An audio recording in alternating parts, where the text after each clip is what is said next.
전국은 마치 밭에 감추인 보화 같으니 사람이 이를 발견한 후 숨겨두고 기뻐하여 돌아가서 자기의 소유를 다 팔아 그 밭을 샀느니라. 아멘. 하나님, 이 아침에도 주님 보화 같은 주님의 말씀과 음성으로 하나님 오늘 하루가 온전히 하나님의 나라와 기쁨, 통치, 다스림, 내 안에 계신 예수 그리스도를 또 바라보며 정말 승리할 수 있도록 조금도 뒤를 돌아보지 않고 하나님이 주시는 그 은혜를 누리며 나아갈 수 있는 그런 복된 하루가 될 수 있도록 도우시고 인도하여 주옵소서. 주님을 찬양하며 감사드리며 예수님의 이름으로 기도드렸습니다. 자, 오늘 말씀 누가복음 17장 20절, 21절 말씀입니다. 누가복음 17장 20절에서 21절 말씀입니다. 두 절이니까 같이 합독하겠습니다. 시작. 바리새인이 하나님의 나라가 어느 때에 임하나이까 묻거늘 예수께서 대답하여 이르시되 하나님의 나라는 볼 수 있게 임하는 것이 아니요 또 여기 있다 저기 있다고도 못하리니 하나님의 나라는 너희 안에 있느니라. 아멘. 예수님은 지금 하나님의 나라를 계속 5장부터 계속 산상수훈부터 설명하고 계시죠. 예수님이 계속 전한 복음이 바로 하나님의 나라입니다. 그러면서 하나님의 나라는 죽기 전에 볼 자도 있고 어제 말씀과 같이 70명의 제자들을 파송할 때도 하나님의 나라가 너희에 가까웠다고 이렇게 설명하고 있습니다. 또 귀신 들린 자를 고치시면서 예수님이 이렇게 얘기하시죠. 하나님의 나라가 너희에게 임하였다. 그러니까 병을 고치는 그 사역 가운데서도 하나님의 통치가 이미 시작됐다고 이렇게 선포하십니다.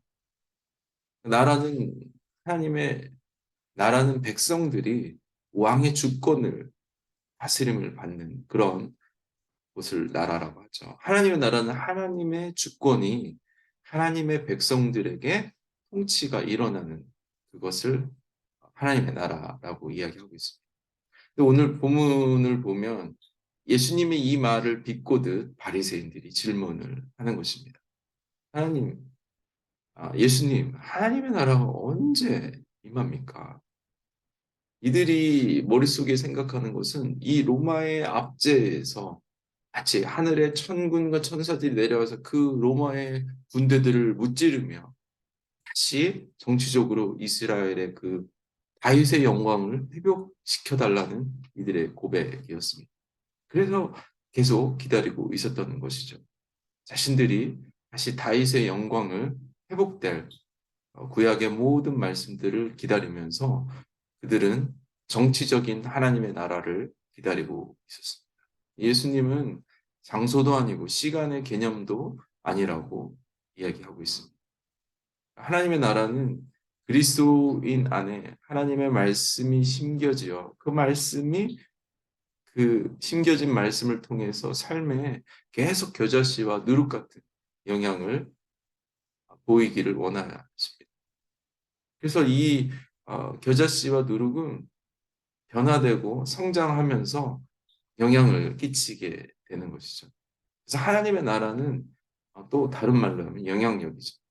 계속해서 하나님의 나라가 임했다는 것은 하나님의 말씀이 하나님의 백성이 하나님을 사랑하고 구원받은 그 백성 안에 있게 되는 것이 바로 그 하나님의 영향력입니다. 이 영향력은 자신뿐만이 아니라 주변에 있는 모든 사람들이 그 영향력을 통해 나아가는 것입니다. 눈으로 볼 수 있는 세속적인 그 나라가 아니라 또 앞으로 올 미래의 나라가 아니라 이미 도래한 하나님의 나라를 하고 있죠. 여러분 안에 예수님이 계십니까? 여러분 안에 예수 그리스도의 통치가 있습니다. 주님이 주신 그 말씀이 여러분의 삶을 변화시키고 있습니까? 하나님의 나라의 예를 드는 게 바로 고아를 찾은 농부죠. 남의 밭에서 일하다가 고아를 찾게 된 것입니다. 이 농부가 할 수 있는 일은 자신이 갖고 있는 모든 소유를 팔아 그 밭을 사는 것입니다. 저와 여러분이 하나님의 말씀을 발견하고 하나님이 주시는 그 영적인 은혜가 우리 안에 임했을 때 우리가 반응하는 것은 그 말씀을 취하기 위해서 그 말씀이 주시는 그 기쁨을 누리기 위해서 숨길 수 없는 기쁨. 내 안에 계신 예수 그리스도는 정말 우리의 대박. 세상 사람들이 가질 수 없는 그 기쁨들이 우리 안에 있다는 것입니다. 지금 바리새인들이 기다리던 그런 나라가 아니라 내 안에 계신 하나님 성령님이 우리의 삶을 그렇게 이끌어 가신다는 것입니다.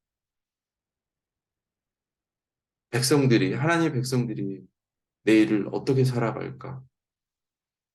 내 이 문제가 어떻게 해결될까? 그런 고민은 하지 않죠. 하나님의 통치가 일어난다는 것은 하나님께서 우리의 삶을 인도하고 계시기 때문입니다.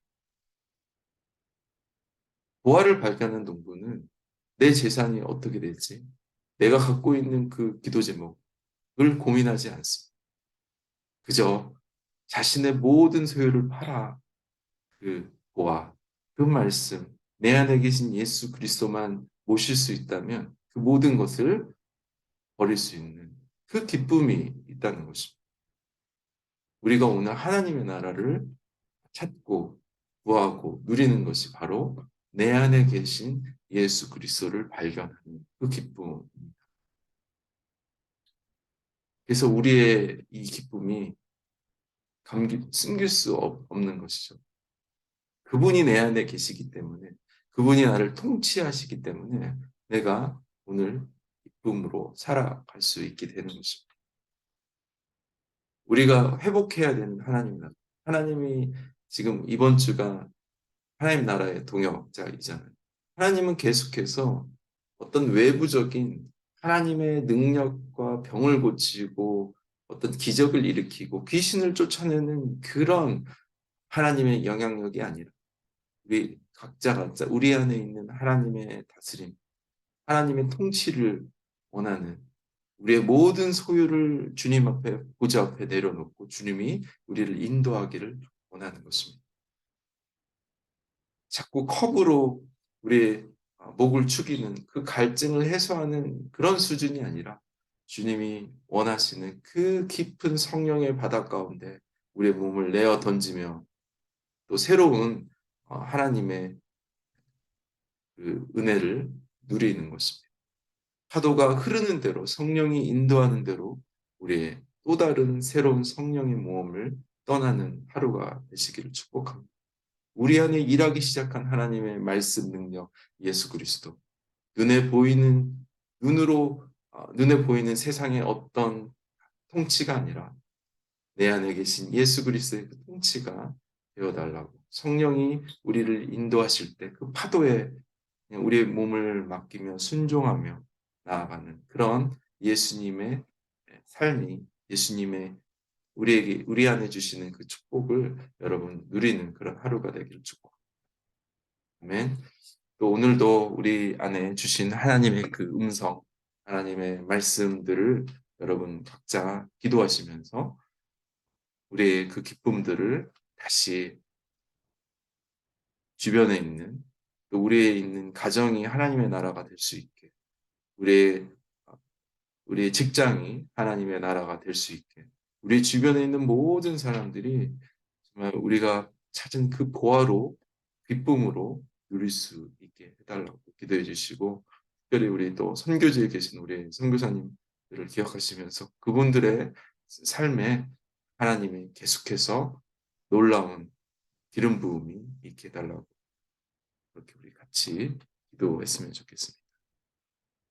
기도하시고 영성 일기를 쓰시면서 자연스럽게 여러분 기도 제목, 주변에 있는 분들, 또 여러분이 갖고 있는 그 모든 것을 통해 하나님의 보화를 찾게 해달라고 그래요. 기도합시다. 주님, 주님 은혜.